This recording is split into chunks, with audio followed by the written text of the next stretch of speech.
Hi guys, Ty Lord here with some pickups. I recently went on vacation up north, visit some family. Um, there weren't many places open, any video game stores or thrift stores up there. Mostly just stayed inside or went for drives to look at the scenery. On the way back, I stopped through Bend, Oregon. We usually stay the night there. That's our halfway point. There's a video game store in Bend, Oregon called the Game Quest that I always went to try. But it seems like I always get into Bend too late. It closes at 6 o'clock. Bend is, if you don't know, is the town that has the last it has the last blockbuster video on the planet. I think it's also home of a video game development company. I think the ones that did that Days Gone video game that just came out. Anyway, but there was a used video game store there called the Game Quest that I've always wanted to go to, but it's always closed by the time I get to Bend. I was speeding up a little bit on the freeway. I made it there at 5 o'clock, so we went to this Game Quest. The guy had a nice little store. This must be him, Sean. I guess he's from back in the days. He used to manage one of the Hollywood Videos Game Crazy stores. I don't know if anyone remembers that. Anyway, but he had a nice little store. He said he was picked over, but from what I saw of the selection, it's a lot more than I usually see at stores around here. And he had some deals, so I went ahead and picked up a couple things there. Before we rented a room and stayed the night in that nice town in the middle of Oregon, in the middle of the forest, a pretty good-sized town. So I picked up this nice little fighter stick for PlayStation 3. All of my PlayStation 3 controllers quit working, so I didn't have any way to play PlayStation games. I need something to play fighting games. This is a nice clicky stick. I hooked it up and it works really good. I was playing some DOA 5 with this and it works really well. But before, when I was using the PlayStation 3 controller, I was getting my butt kicked, but I was getting pretty good at it with this thing. I can't wait to start playing some 2D games. The only problem is when I put in the PlayStation 2 games in my backward compatible PS3, it doesn't seem to work. I don't know why every generic controller I've ever had works on the PlayStation 2 games. This one doesn't. There might be a workaround, I heard, if you load it up with a normal controller and then assign this controller, it might work. But I don't have another controller at this point. But this works good on the PS3. And if anyone knows how to get these things to work, I was doing a little bit of research and I couldn't quite figure out how to get these to work on the PlayStation 2 games with the early backwards compatible PS3s. It would be nice because I have a ton of 2D fighting games I like to play on PS2, and this would be perfect for that. Also at the store, they had a good little selection of guides for $5. Oh, that controller was $10, by the way. I got this James Bond 007 Tomorrow Never Dies strategy guide. I have the game. I've beaten it before, but I had to use cheats.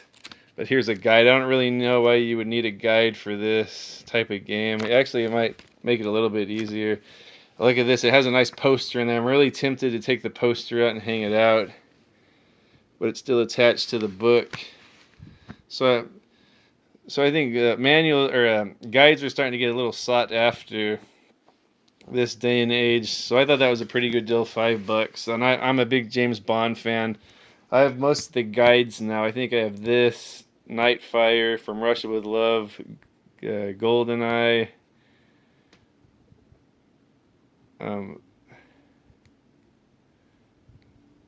From Russia with Love, did I say that? Yeah, Everything or Nothing. So I have quite a few of those guides now. And then they had some, I wanted to add to my Xbox library.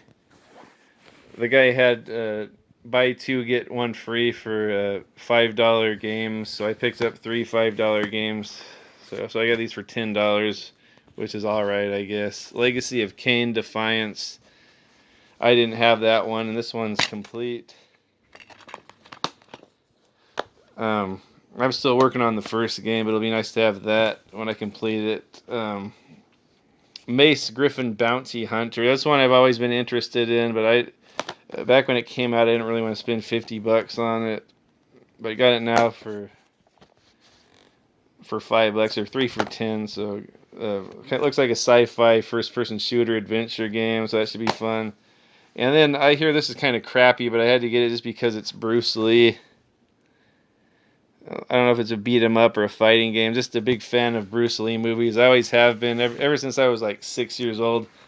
I used to watch Enter the Dragon all the time. I don't know why my folks let me watch that one. They wouldn't let me watch a lot of movies, but they let me watch Enter the Dragon, and I watched the heck out of that. That's probably within my top 5 favorite movies. I don't know, maybe because Bruce Lee was always like a good role model or something. The movies were pretty violent, and they had some gore, maybe even some nudity in there. But I think Bruce Lee was a pretty good role model. Like, he was kind of like an enlightened type fellow. So maybe that's why my folks let me watch it. I don't know. I like all Bruce Lee movies, even the 78 Game of Death. But I don't know much about this game. I haven't given it a try yet. I might end up liking it, whatever. So then when I was out on vacation, I was waiting some mail, and I was kind of nervous about that, so I had my sister go check on the way to work. And so no one jacked my mail, thankfully. What I'd been waiting for was this. I ordered it a few months ago, Deadly Premonition 2 on the Switch. I was really excited about this game.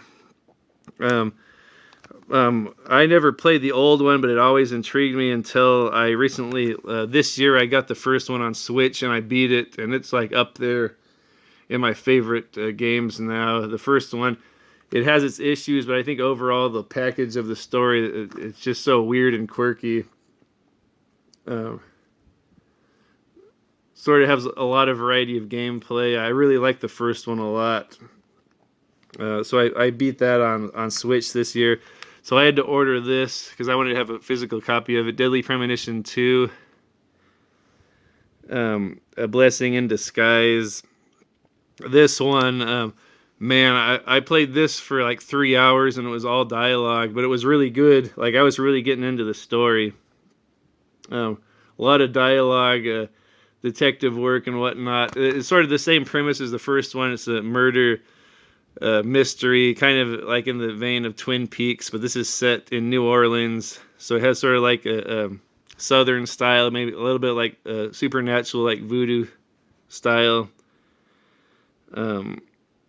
This one's set in a little, this is not actually New Orleans, it's set in Louisiana in a little town sort of similar to New Orleans.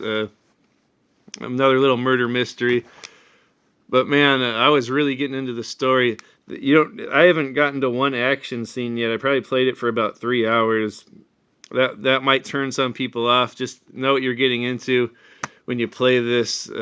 Really fun experience, but man, the game is pretty darn buggy. It's not very polished. Once you get out to the open world, the frame rate is terrible. I'm not one of those frame rate snobs. Like, I don't care if it's 30 frames or drops below 30 or 60 or whatever. This one is even noticeable to me, but I usually can get by that type of stuff if I really like the content of the game, and so far I do.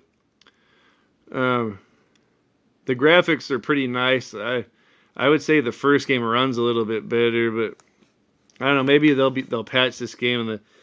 And the protagonist here, Agent York, has a skateboard now instead of, I don't know if you can take cars in this game. The other game was like Grand Theft Auto, you could get into any car. This one, you pop out a skateboard and get around town on a skateboard, which is kind of cool, but I'm thinking it might just be lazy programming.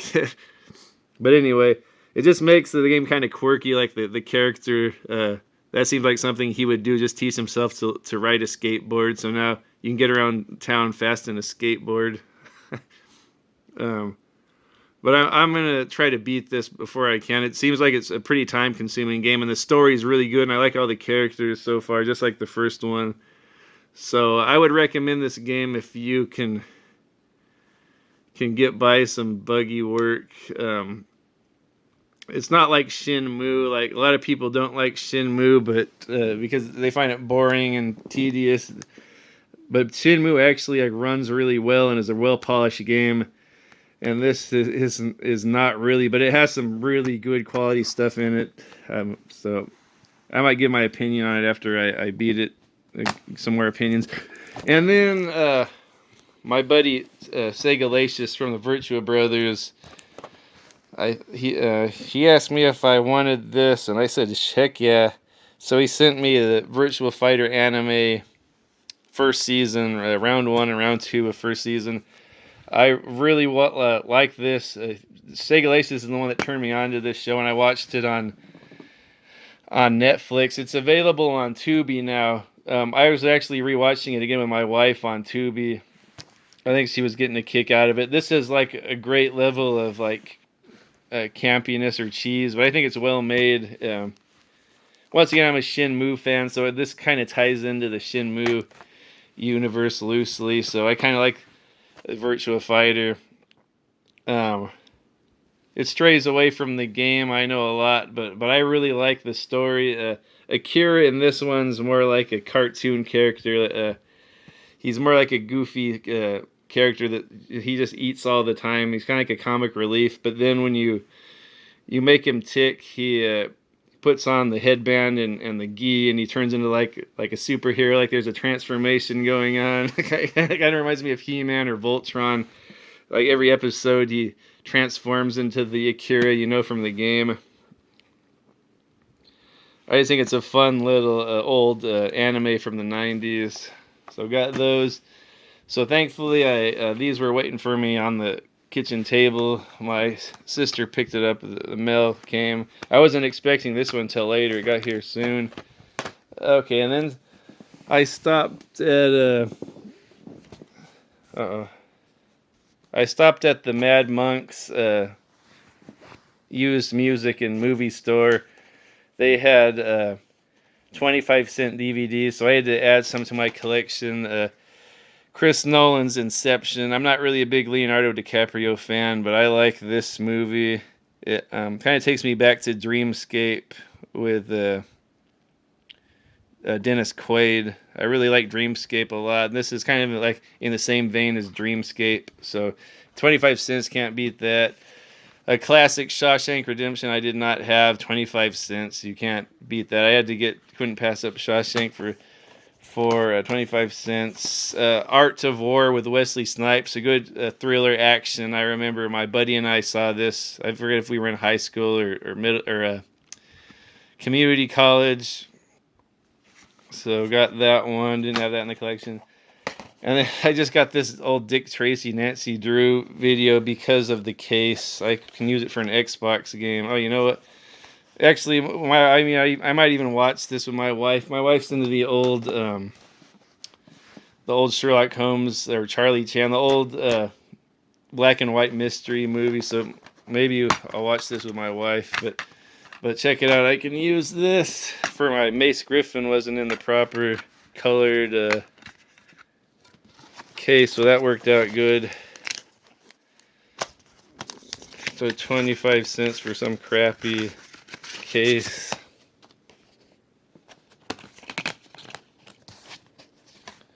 That worked out good. Get in there, Mace. Don't know, I'm wasting video time with this.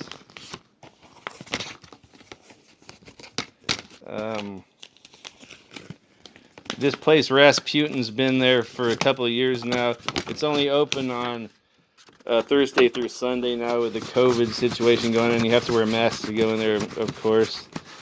But they always have the best deals in there. I always pick up so many DVDs, video games. Let me get to the video games right now. I even find those laser discs there. I haven't found any laser discs recently, but I usually find like 25-cent laser discs I can give to my buddies that collect those, like Tight White and Jason Vectrex and Mark the Game Shark and those blue laser disc collectors. Did I say Blu-ray? I meant laser disc. There we go. So nice Now I can put Dick back in here. Cool. Anyway, I'll put that back in a minute. Another movie I got, I spent $8 on it because I could not find it anywhere. They finally had a copy of it in the new action section. Firewalker with Chuck Norris and Lou Gossett Jr. This is a fun movie.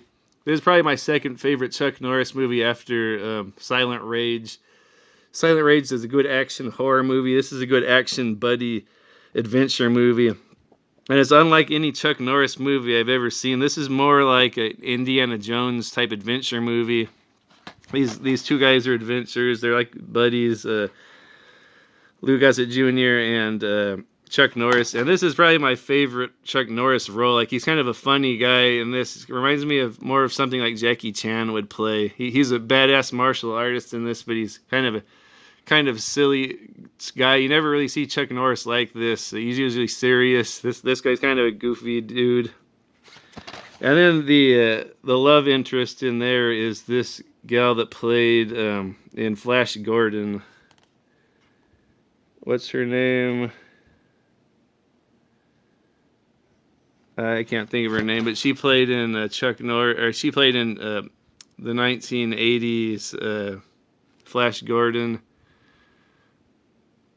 Yeah, really cool movie. And the dude from Predator's in there. Cool. Yeah, so I really like that movie. I actually saw that on Tubi. Highly recommend Tubi if anyone doesn't have that. You can watch Virtua Fighter on there, along with thousands of other cult classics, newer modern movies, a lot of good movies, bad. It has some ads in there, but I highly recommend it. Like, I've been watching a lot of great movies on the Tubi.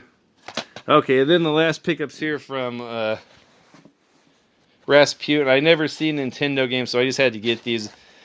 Gyromite, $3. I didn't have that in my collection. I don't really want to. I don't have a Rob the Robot, but got that. And then Master Blaster, $8. I already have it, but I think it's probably at least $10 on eBay, so I might trade this, or if anyone needs that, let me know. And then new Super Mario Brothers Wii. I didn't have that. Can't beat $10. So got that. Good stuff. So that's about it.